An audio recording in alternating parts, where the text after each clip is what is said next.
আজকে এই যে দেখো মোমো বানাচ্ছি, মাটন মোমো। যেখানে সবকিছু রেডি, মা বেলে দিচ্ছে আর আমার দাদা চাটনি বানাচ্ছে। দেখো তিনজন কারিগর। নেপালি নেপালি কুস্তির চাটনি বানানো হচ্ছে। শুকনো লঙ্কা, কোয়াশ, টমেটো। এই যে দেখো মোমোর শেপ, মোমোর শেপটা দেখো। আমি কেমন মোমো বানাই অবশ্যই তোমরা জানিও কমেন্ট করে।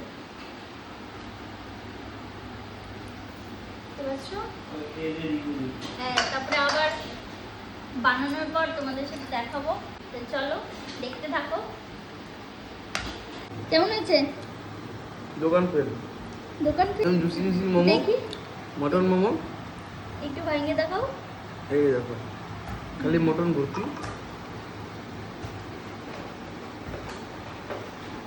এই তিনজন কারিগর মিলে বানাচ্ছে। আর এই দেখুন একটা কারিগর।